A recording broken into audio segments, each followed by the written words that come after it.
What's going on, guys? It's Jimmy here. So I want to know your guys' opinion on this because, well, this is definitely a big topic that we need to discuss. And this is the potential, the very real potential about U.S. military and special forces going from the United States and invading into Mexico. And this is potentially without Mexico's uh, authority or without their them giving us permission to do so. Take a look here. Yeah, you can see here GOP, aka Republican, talks of military action in Mexico sparks dire warnings. And I'll actually let you hear directly from them, in particular, Ron DeSantis, governor of Florida and one of the top Republican candidates, what he has to say here from the Republican debate here on this here in a moment. Yeah, this comes as rising Republican support for the U.S. taking unilateral military action in Mexico against drug cartels is increasingly rattling people on both sides of the border who worry talk of an attack is getting normalized. Take a listen to a Republican governor of Florida, Ron DeSantis, here talking about exactly this, and let me know your thoughts here. So, as president, would you support sending U.S. Special Forces over the border into Mexico to take out fentanyl labs, to take out drug cartel operations? Would you support that kind of American military use? Yes, and I will do it on day one. Here's the thing. The cartels are killing tens of thousands of our fellow citizens. You want to talk about a country in decline? You have the cartels controlling a lot of part of your southern border. We have to reestablish the rule of law, and we have to defend our people.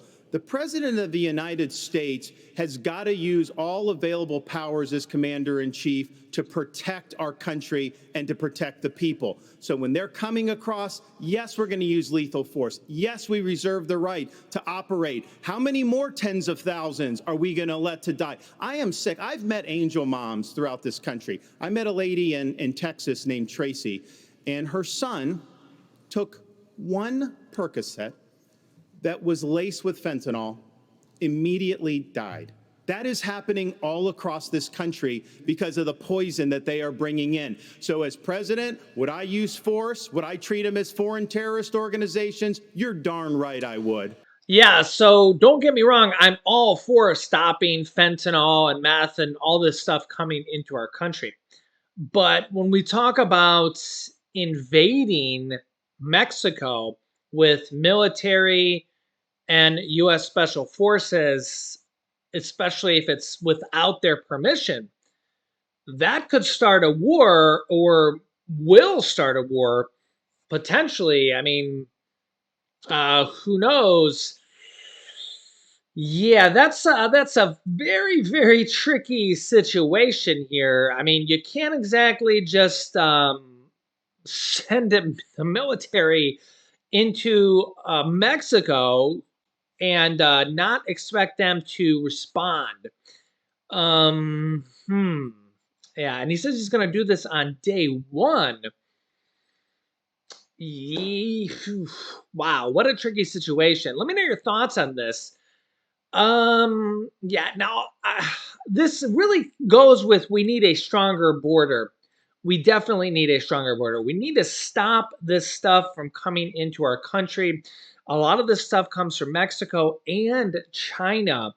Um, yeah, and we need to allocate more money to stopping this stuff from coming in. And a lot of people don't even really realize this, and it's an absolutely tragic situation. And I think that even that some of the people that think that maybe, because there are some people out there to think that people that are coming from other countries that are seeking better lives want to come to America, even people that are on that side of the fence, we still need stronger borders in the case that we need to stop the drugs from coming in. Even no matter what your point of view is, we need stronger borders to stop the drugs alone. Yeah, so there's a lot of different kind of points of views from having a stronger border, stopping the drug cartels and stuff is part of having stronger borders, no matter what side of the fence you're on.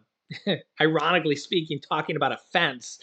Yeah, so this is it's such a strong topic, but you got to be careful when we're talking about just sending a military or special forces into another country.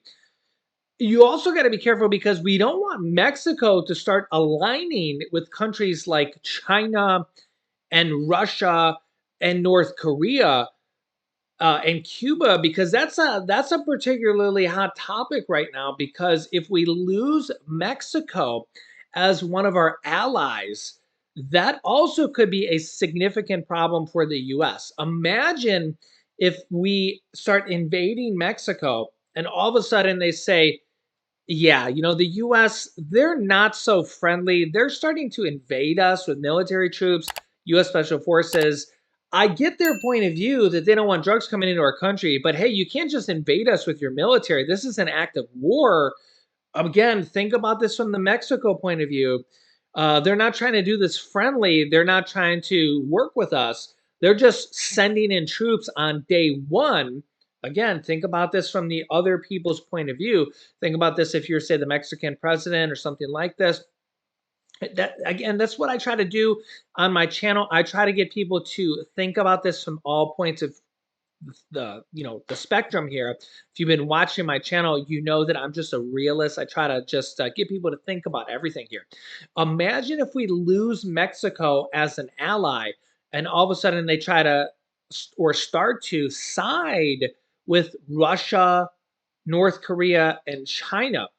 And imagine if all of a sudden China and Russia let, or if Mexico starts to let Russia and China and North Korea set up military bases right there in Mexico because of something like this. That's something I could see happening if we start to just invade them with special forces or military troops. Yeah, yeah. Now, don't get me wrong. The meth and fentanyl is a significant problem here in the U.S. Me and my wife, we watch that On Patrol, which is basically like Cops Live. If let me know down below in the comment section if you watch that. That really shows what a tough jobs police have here in the United States.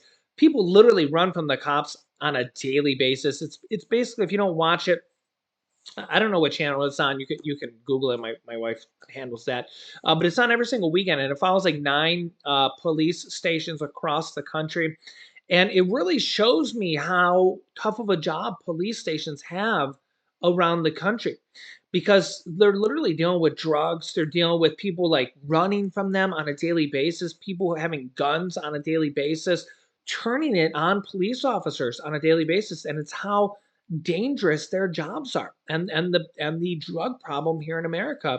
And honestly, like even like stuff like weed, like they don't even care about it anymore because it's so prevalent. And I mean, again, everybody has different thoughts about that and stuff, but like they find drugs so often, it just gives you an idea that like they don't even in a lot of cases they just like let it go because again they have like bigger problems to worry about, and it just gives you an idea. Like we watch it every weekend, almost every weekend. It depends, and but they have people running from them, high speed chases every single weekend, almost people just fleeing from them on a daily basis. It shows you how like dangerous cops jobs are, or police officer jobs are. And I really give like, I really like want to thank police officers when I see them, because I really would have never known how dangerous their jobs are. Like before this, like if you really didn't like get to see into their average everyday jobs, you would have maybe would have thought, oh, they're just out to get you. They just want to give you tickets for just, going a couple miles an hour over the speed limit or something like that. But it's like, wow, you really kind of want to give your hats off to, people that are police officers were in the military. My brother was in the military for several years.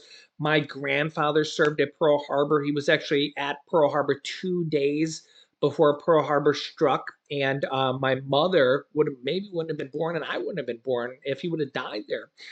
His ship was there 2 days before Pearl Harbor, and then obviously Pearl Harbor happened. He was in the Navy, and then served in the Navy for many years afterwards. And it's like, wow, people that kind of put their lives on the line, either in the police office or police officers or fire department or in the military. Wow, they kind of got dangerous jobs. And you really think about this stuff, and it's like if you didn't really like see what they do on a daily basis or on a weekly basis, or just get a glimpse into their lives, you really kind of don't have a perspective about what they do. And now you see like what's going on in Ukraine. If you've seen any footage about basically people like getting their homes bombed by an invader, and like just the tragedy that's going on there. People are literally having their land invaded by another country, and the thousands and thousands of children that have just been taken by Vladimir Putin's people and are just gone and may not ever see their families ever again. The hospitals and the churches and the things that are just have completely been bombed, and really the thousands and thousands of miles of land that are just now under Russian control, and it might be different forever. And you just gotta kind of think about this situation. Imagine if you were just born there by circumstance. You never know. You happen to be born maybe where you are now, but imagine if circumstances were different and you were born in Ukraine, or if you were born in Russia, or if you were born in China or North Korea. Things would have been a lot different. Or imagine if you were born 100 years ago, or 80 years ago, back in 1940s, and you were in World War II or World War One, or if you were born in Nazi Germany. And sometimes things don't seem that different here today with some of the things that are going on here in the world, with the war now and the potentials for the things that are really going on here today with the nuclear threats nowadays. And we look at the doomsday clock and how close we are to another potential nuclear threat. Things seem kind of crazy here yet again. So let me know your thoughts here in the comments, and will we see something like this here happen yet again? Something to think about. So yeah, I'll keep you up to date here on all these things here on my YouTube channel. If you haven't yet, click the subscribe button down below and the bell icon. I'll keep you up to date. New videos come out here every day at 10 a.m., 3 p.m., and 8 p.m. Eastern Standard Time. Thanks for liking and sharing these videos. Click here to see the new mask mandates and other mandates that are already happening here in this country right now.